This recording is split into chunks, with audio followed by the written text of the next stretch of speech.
Today we dropped off a bag of supplies for you. All these supplies should last you for the rest of the school year for any classes you have with Miss Letha. I wanted to go over the bag with you so we're not just dropping off a bag and you're not quite sure what it is. We've talked about it in class, but I wanted to make sure that you knew what the bag was, what's in it, and what to do with it.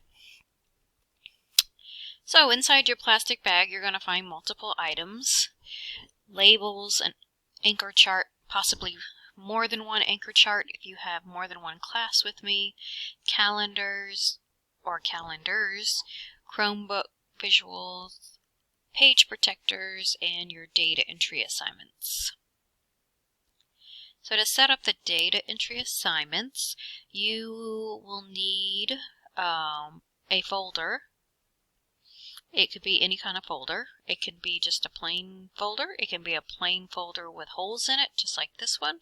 It could be dividers with pockets, or you can just use staple and staple it together and then just move through it like a book.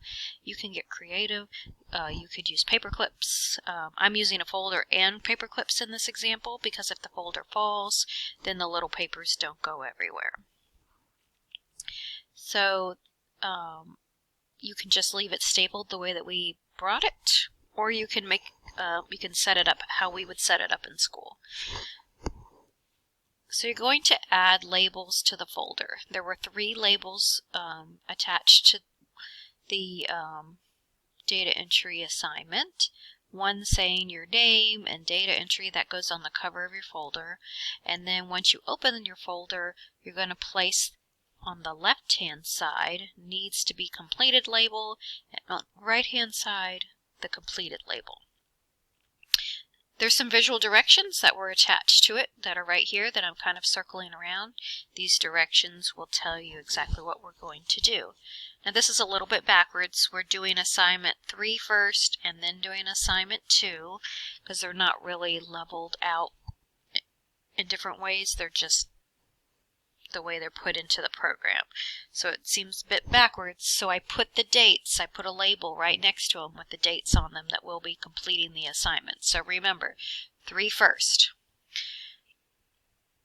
So you're going to pull out your 3 weekly lunch choices, and then we're going to cut the lunch choices into quarters. So you just cut it down the middle of the paper, and then you can slowly cut them in half. You're going to be putting them in order of weeks by 1 through 40. So as you're cutting, keep that in mind. Because before you start, you want them all to be in a pile. Starting with week 1, then week 2, then week 3, then week 4, and so on. And then what you're going to do is place all of the entire pile in this pocket. And as you complete them, you will move them to this pocket. And this week we are doing weeks 1 through 6. So by Friday afternoon, you should have 6 pieces of paper move over to this pocket. You can highlight things if you need to. You can fold things in half.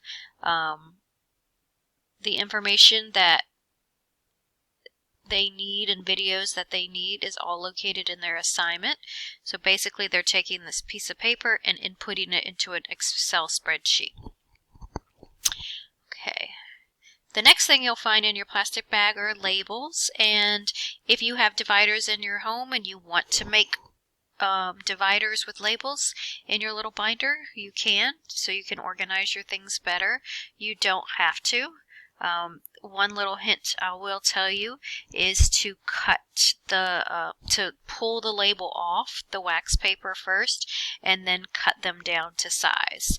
Once you cut them, it's extremely hard to get them off the wax paper. I know from experience. So what I do is I pull them off and then I kind of cut around the words, like a square around the words, and then I put the scraps back onto the wax paper in a pile and then just throw everything away. You will have extra labels, especially if you only have me for math. You will Snowball. You'll have science labels and you'll have English labels that you may or may not use. There are page protectors located in your baggie, and there are 4 page protectors for each set of anchor charts. So for English, there's 4 pages for the 8 anchor charts, but you're going to put those back to front to back. And math and science, they're already copied front to back. So there's, in the unit, there are 8. Within the subject there are 8 units. So you're going to need your anchor charts every single day, and we use these for completing our assignments. On the left is the anchor charts for math, and on the right are anchor charts for science, to give you an idea of what it would look like. So you can place your schedule in the front of your binder. I went ahead and emailed you guys a schedule, and I also placed it in the goals course. I was going to re-email you this schedule, but I thought it would be better if you build your own schedule. So you received a link to a slides document where you can drag and drop items and build your own daily schedule. If you place it into a page protector, you can use a dry erase marker to mark off your day as you go, and then erase those checks. Sometimes that's helpful for specific students. So I'm going to show you this quick video of putting it all together. There is one little mistake with the English, but that's okay. You kind of get a general idea of a binder that's in our classroom. So the first thing is the science calendar. This is going to get you through February to June. Then we're going through the anchor charts for science, then back into another calendar for math. This is these are weekly pages, and then you are going to see the anchor charts for math, and then that's where the mistake is. They shouldn't be English there. And then I have the full copies of the data entry there for myself, and then there's the English anchor charts. So if there's labels on the side, it's easier to find things, especially if you have multiple classes with me, or do 3 different binders if that's easier for you. Or don't do it at all. That's okay too. This is just something to help organize so you're able to see what's expected of you each day.